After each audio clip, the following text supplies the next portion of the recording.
Hello everyone. इस video में हम जो देखेंगे टॉपिक वो है बायोलॉजिकल इन्वेशन। बायोलॉजिकल इन्वेशन इन फॉरेस्ट। फॉरेस्ट में बायोलॉजिकल इन्वेशन क्या है? तो देखिए, फॉरेस्ट हमारा एक इकोसिस्टम है जिसमें trees, plants, herbs, shrubs, animals, बहुत सारी चीज़ें रहती हैं और कई तरह के ऑर्गेनिज्म फॉरेस्ट में रहते हैं। बायोलॉजिकल इन्वेशन से क्या मतलब है कि ये एक फॉरेस्ट है, इसमें कई तरह के प्लांट्स स्पीशीज रह रही हैं। ठीक, ये इनका होम प्लेस है, ओरिजिनल होम प्लेस है।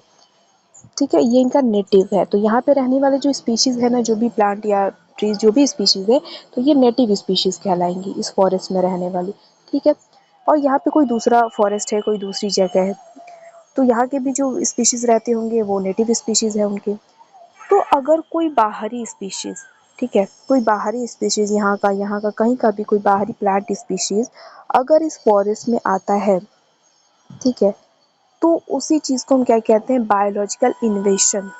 मतलब नॉन नेटिव स्पीशीज का एक पर्टिकुलर फॉरेस्ट में आना और वहाँ पे क्या करना, हार्मफुल इम्पैक्ट डालना, इसी चीज़ को हम क्या कहते हैं? बायोलॉजिकल इन्वेशन। बायोलॉजिकल इन्वेशन क्या होता है? जब एक नॉन नेटिव स्पीशीज, मतलब नॉन नेटिव मतलब उसका वो ओरिजिनल होम प्लेस नहीं है, वो बाहर से आया हुआ है। तो जब एक नॉन नेटिव स्पीशीज किसी एक पर्टिकुलर इकोसिस्टम में जाता है, खुद को वहाँ पे एस्टेब्लिश करता है और क्या करता है, हार्म पहुँचाता है, वहाँ पे जो स्पीशीज़ हैं, प्लांट की स्पीशीज़ हैं या जो भी चीज़ है, उनको हार्म पहुँचाता है, तो उसको हम क्या कहते हैं? बायोलॉजिकल इन्वेशन। ठीक, मतलब यहाँ पे स्पीशीज़ आपस में बढ़िया से रह रहे हैं, यहाँ से कोई बाहर से स्पीशीज़ आ रहा है, ठीक, और यहाँ पे इन लोगों को हार्म पहुँचा रहा है, इसी चीज़ को कहते हैं बायोलॉजिकल इन्वेशन। तो इसी चीज़ को देखिए, दो यहाँ पे डेफिनेशन के तौर पे लिखी गई है कि बायोलॉजिकल इन्वेशन क्या होता है। अगर हम फॉरेस्ट के कॉन्टेक्स्ट में देखें तो refers to the introduction and spread of non native species that can have harmful impact on the ecosystem.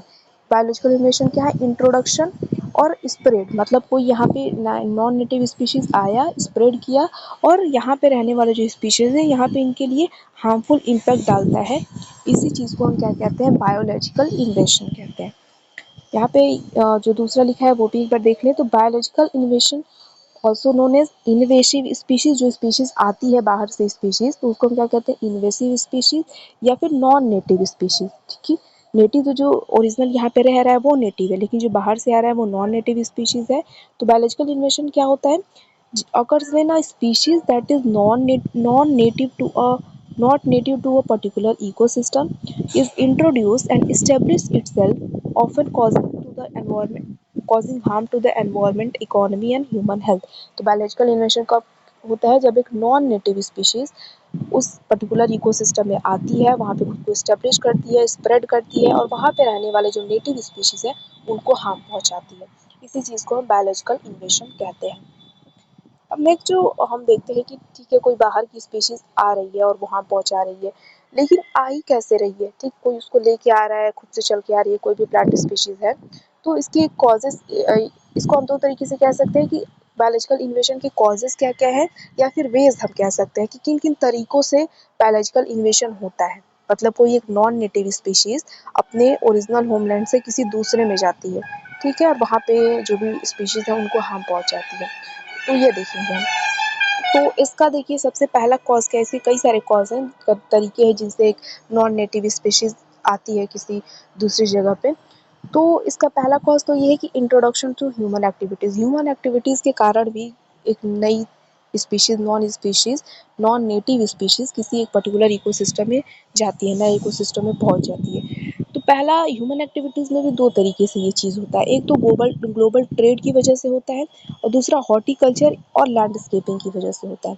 क्या होता है इसमें? तो ग्लोबल ट्रेड की वजह से कैसे होता है? तो देखिए, ट्रेड जब की जाती है, प्लांट स्पीशीज ट्रेड की जाती है, तो प्लांट, एनिमल, वुड प्रोडक्ट, जो भी चीज़ ट्रेड की जाती है, तो हो सकता है उसके साथ ही कोई नई तरह की स्पीशीज आ जाती है और वो खुद को फिर स्टेब्लिश कर लेती है और स्प्रेड करने लगती है। तो ये एक तरीका है। तो ग्लोबल ट्रेड में ये होता है। तो देखिए, invasive species can be unintentionally introduce, मतलब इंटेंशनली नहीं, जानबूझकर नहीं, बिना अनजाने में क्या होता है, वो स्पीशीज आ जाती है through the trade of goods such as plants, animals and wood products. Plants, animal और वुड प्रोडक्ट्स के ट्रेड के दौरान कुछ अनइंटेंशनली इंटेंशनली कोई स्पीशीज आ जाती है, ठीक। तो इस ये एक तरीका है बायोलॉजिकल इन्वेशन का।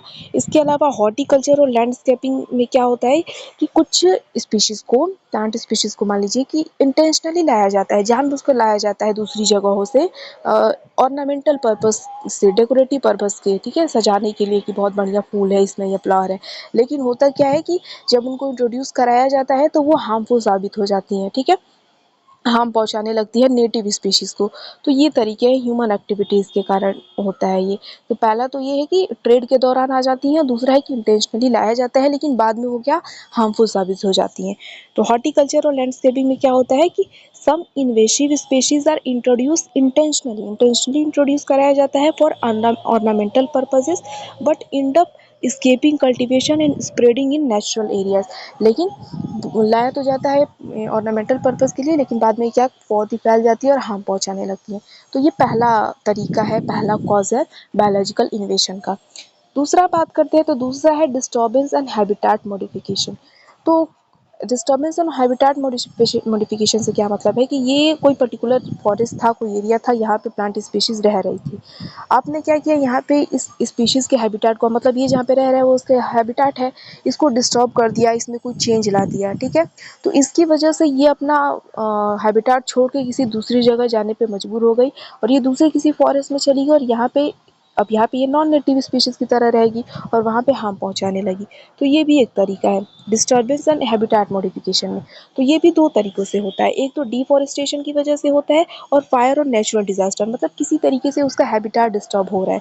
तो डिफॉरेस्टेशन में क्या होता है कि जो फॉरेस्ट को काटा जा रहा है एग्रीकल्चर के लिए, अर्बन डेवलपमेंट के लिए, या फिर जो टिम्बर काटा जा रहा है, तो उससे क्या होता है, create opportunities for invasive species to establish and thrive in disturb habitats. तो ये क्या कर रहे थे, इनको इन्वेसिव जो भी स्पीशीज़ है उनको एक मौका मिल जाता है कि वो क्या करें, या तो उस हैबिटेट को छोड़ के किसी दूसरे हैबिटेट पे चली जाए, या फिर इधर उधर जो हो गया डिफॉरेस्टेशन से इधर उधर सब चीज़ हो गई है, तो दूसरे एरिया में जाके वो एक हार्मफुल स्पीशीज़ के तौर पे काम करने लग गए हैं। और दूसरा है फायर और नेचुरल डिज़ास्टर। तो जंगल में मान लीजिए आग लग गई या फिर कोई नेचुरल डिज़ास्टर आ गया, तो ये सब क्या कर देती है, उस पूरे इकोसिस्टम को, उस पूरे एरिया को डिस्ट्रॉय कर देती हैं। तो इससे भी क्या हो जाता है, एक वे मिल जाता है उनको इधर उधर जाने का, ठीक, और इन्वेसिव स्पीशीज़ की तरह काम करने का। तो इवेंट्स लाइक वाइल्ड फायर या फिर स्टॉर्म, ये सब क्या कर देती है, इकोसिस्टम को डिस्टर्ब कर देती हैं और creating openings for invasive species to colonise, ठीक।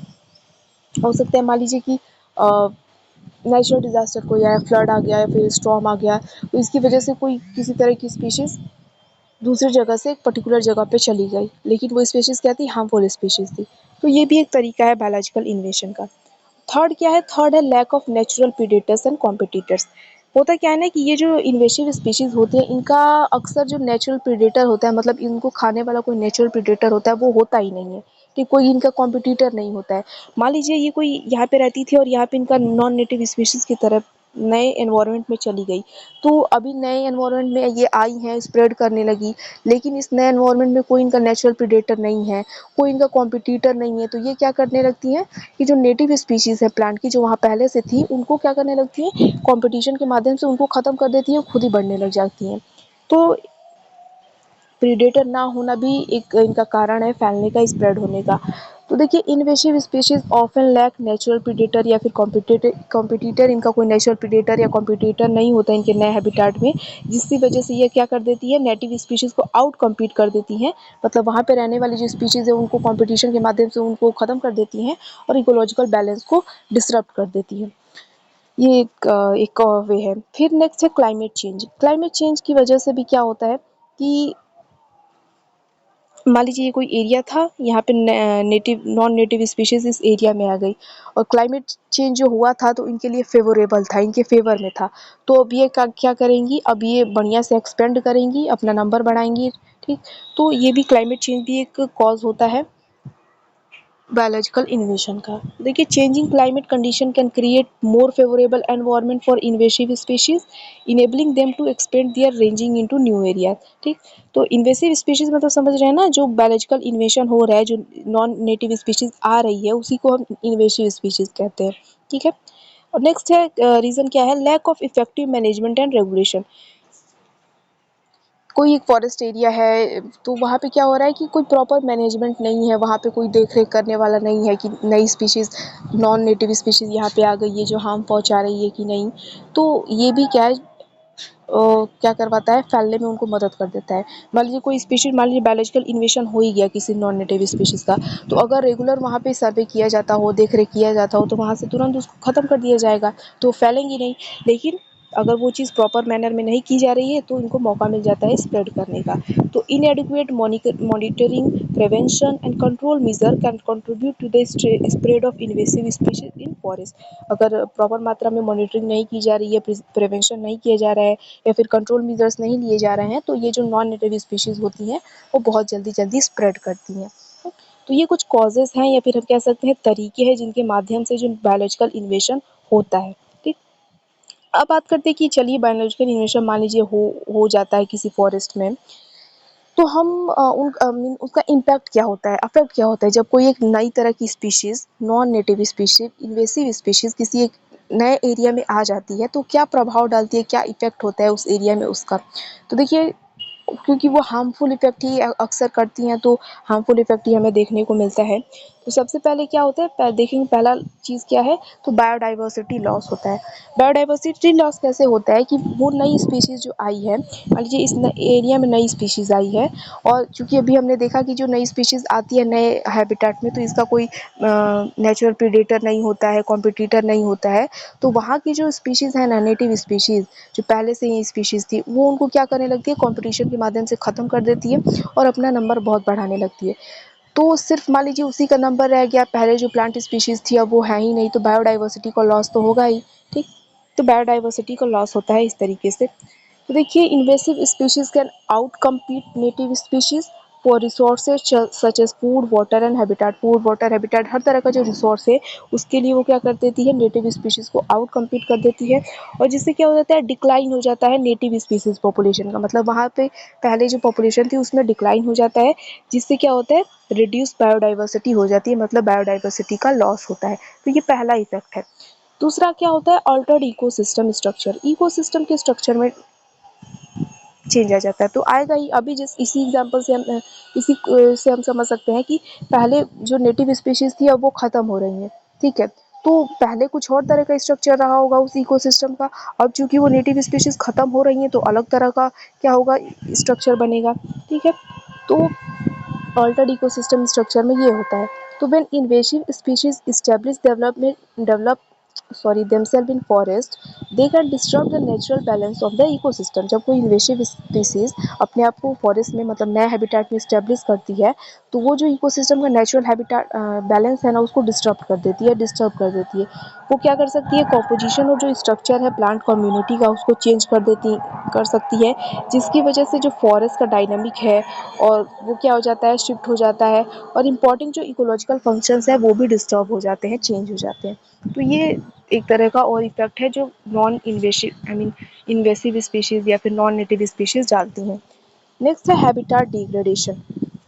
तो हैबिटेट डिग्रेडेशन में क्या होता है कि जो इन्वेसिव स्पीशीज़ हैं वो क्या कर देती हैं, जो फॉरेस्ट का हैबिटेट है उसको चेंज कर देती है, सॉइल कंडीशन को चेंज कर सकती हैं, न्यूट्रिएंट साइक्लिंग चेंज कर देती है, जो वाटर से रिलेटेड जो भी साइकिल्स हैं उनको चेंज कर देती हैं, जिसकी वजह से हो सकता है कि नई डिजीजेस और पैरासाइट्स बढ़ जाते हैं, प्रोड्यूस हो जाते हैं, और जो नेगेटिवली इम्पैक्ट करते हैं नेटिव जो वहाँ पे रहने वाले प्लांट और एनिमल्स हैं जो पहले से ही रहते थे उनको। तो ये हैबिटेट डिग्रेडेशन करवा देती है। और मान लीजिए कि उनको पेस्ट हो या डिजीजेस हो रही हैं, सॉइल ख़राब हो गया, तो वहाँ पे रहने वाले जो एनिमल्स हैं या प्लांट हैं वो दूसरी जगह जाने के लिए मजबूर हो जाते हैं। तो हैबिटेट डिग्रेडेशन एक इफेक्ट है। नेक्स्ट है इकोनॉमिक कॉस्ट। तो फाइनेंशियली भी हमें दिक्कत पहुंचता है इससे, कि जैसे क्या होता है कि बायोलॉजिकल इन्वेशन हो जाता है, कोई नॉन नेटिव स्पीशीज़ आ गई है किसी नए एनवायरनमेंट में, तो वो क्या कर सकती है, टिम्बर रिसोर्सेज को डिस्टर्ब कर सकती है, एग्रीकल्चरल प्रोडक्टिविटी को ख़त्म कर देगी, जिसकी वजह से पेस्ट कंट्रोल मेथड और रिस्टोरेशन इफोर्ट में ज़्यादा पैसा लगेगा। ठीक, अगर एग्रीकल्चर प्रोडक्टिविटी को डिस्ट्रॉय करेगी तो बढ़िया क्रॉप नहीं होगा, तो टिम्बर बढ़िया नहीं मिलेगा, तो वैसे ही लॉस होगा। तो इकोनॉमिकली भी हमें नुकसान पहुंचाती है ये biological इन्वेशन non native species. Next है कि इंक्रीज फायर रिस्क। तो फायर रिस्क भी, जो जंगल में आग लगने का जो रिस्क है वो भी बढ़ जाता है। कैसे कि कुछ ग्रासेस जो होती है वो हाईली फ्लेमेबल होती है, ज्वलनशील होती हैं, और वो क्या कर देती है, इंटेंसिटी, जो फॉरेस्ट फायर की इंटेंसिटी है, चांस है, उसको बढ़ा देती है। ठीक, इसकी वजह से जो वेजिटेशन है, नेटिव वेजिटेशन, वाइल्ड लाइफ, ये सब कुछ ही क्या होता है, और जो नियर बाई ह्यूमन कम्युनिटी है, ये सब कुछ भी डैमेज हो जाता है। तो ये सारे हार्मफुल इफेक्ट, ये सब जो इन्वेसिव स्पीशीज़ हैं ये कॉज करती हैं, बायोलॉजिकल इन्वेसिव के ये सब हार्मफुल कॉज है। फिर नेक्स्ट है disruptive of mutualistic relationship. Mutualistic relationship जो पहले था नेटिव स्पीशीज़ के बीच में, वो उसको भी डिस्ट्रॉय कर देती है इन्वेसिव स्पीशीज़। कैसे कि मान लीजिए पॉलिनेटर्स जो होते हैं, पॉलन ग्रेन्स को ट्रांसफ़र करने का काम करते हैं, तो बायोलॉजिकल इन्वेशन जब हो जाता है, जब नई तरह की कोई स्पीशीज़ आ जाती है, तो वो उस चीज़ को ब्रेक कर देती है, उस चेन को। ठीक, जिसकी वजह से रिप्रोडक्शन नहीं हो पाता, तो नेटिव प्लांट्स ग्रो नहीं कर पाते। तो म्यूचुअलिस्टिक रिलेशनशिप को तोड़ने का भी ये काम करती है। तो देखिए ये क्या करती है, डिस्टर्ब कर देती है intricate web of mutualistic relationship that exist in forest ecosystem. जैसे एग्जांपल के लिए क्या कर देती है, जो पॉलिनेशन का नेटवर्क है उसको क्या कर देंगी, ये नेटिव पॉलिनेटर्स के साथ कम्पीट करके ख़त्म कर देंगी। फिर इसके अलावा क्या है, हेल्थ रिस्क है। हेल्थ रिस्क भी कॉज कर देती है इन्वेसिव स्पीसीज।